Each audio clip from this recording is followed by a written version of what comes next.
Karibu mtazamaji wa The World News katika kipindi hiki cha ulimwengu wa siasa. Mimi ni Adam Hussein na bado tunakujuza mengi yanayojiri katika ulimwengu. Lakini wakati huu tunaangazia kauli ya Rais wa Marekani Donald Trump ambaye amesema aliagiza matumizi makubwa ya ndege za B-2 kwa ajili ya kuishambulia Iran katika vita vya siku 12. Rais huyo wa Marekani Bwana Trump alidai ndege za B-2 zilifuta kabisa uwezo wa nyuklia wa Iran, licha ya kwamba wakati huu kumekuwa na wasiwasi kwamba Iran bado ipo katika mipango ya uzalishaji wa uranium.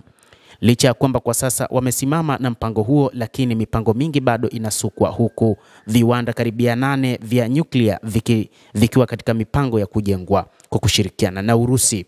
Rais Trump aliwaambia wanajeshi wa Marekani mnamo Alhamisi kwamba utawala wake ulikuwa umeamuru mabomu mengi ya siri ya B-2 Spirit yaliyotengenezwa na Northrop Grumman baada ya matumizi ya ndege hiyo katika mashambulizi ya Marekani kwenye maeneo ya nyuklia ya Iran mapema mwaka huu.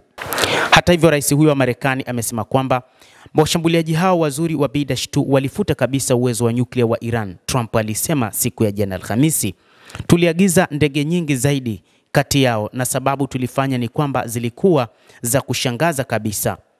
Hazikuonekana kabisa, na ndio maana zilikuwa na uwezo wa kushambulia kwa namna ya kipekee," alisema rais huyo wa Marekani Bwana Donald Trump, ambaye anaamini Marekani pekee ndio yenye uwezo wa ndege hizo, ambapo hadi sasa kuna taifa lenye uwezo wa ndege kama hizo, ndege za siri ambazo zina uwezo wa kurusha makombora ya buster ya kupenye katika ardhi. Ndege hizo zina uwezo wa kubeba kilo 18,000 na inajulikana kuwa ndio ndege pekee katika jeshi la Marekani inayoweza kubeba na kutoa GBU-56 makombora ya buster katika hali ya mapigano.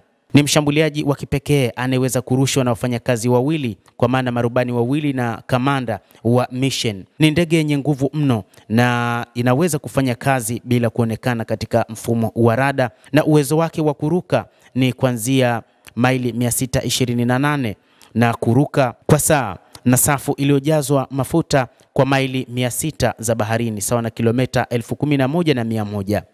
Ni ndege ambayo ina uwezo wa kuruka kwa muda mrefu, na kama ambavyo katika mashambulizi yalivyotokea iliyorushwa kutoka Miami nchini Marekani hadi Teheran nchini Iran. Ndege hizi za B-2 ndio ndege za bei ghali zaidi duniani, ikiwa na bei ya zaidi ya dola bilioni 2 kwa kila ndege moja. Mpango wa awali ulikuwa kuzalisha ndege karibia 132, na hata hivyo wakati wa miaka 1990 katika kipindi cha vita baridi mwishoni, uzalishaji ulipunguzwa hadi 20. Ndege hizi za B-2 zinatajwa kufanywa majaribio yake ya maana mwaka 2008 kufuatia ajali iliyotokea mwaka 2012 na kuingia kazini mwaka huu wa 2025 kwa kufanya mashambulizi ndani ya taifa la Kiajemi, taifa la Iran, kutokana na vita kati ya Israel pamoja na Marekani.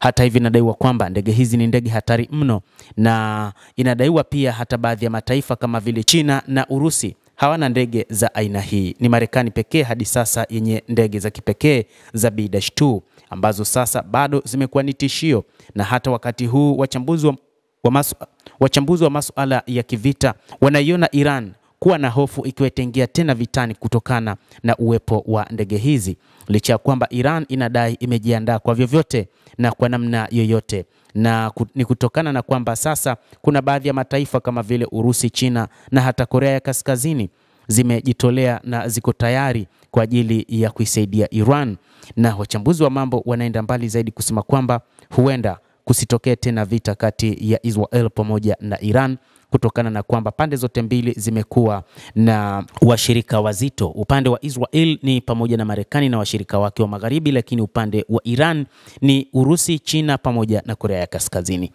Endelea kutufuatilia mtazamaji, lakini usisahau kulike, kucomment na kusubscribe channel hii. Mimi ni Adam Hussein, endelea kuwa nasi wakati wote, endelea kutufuatilia.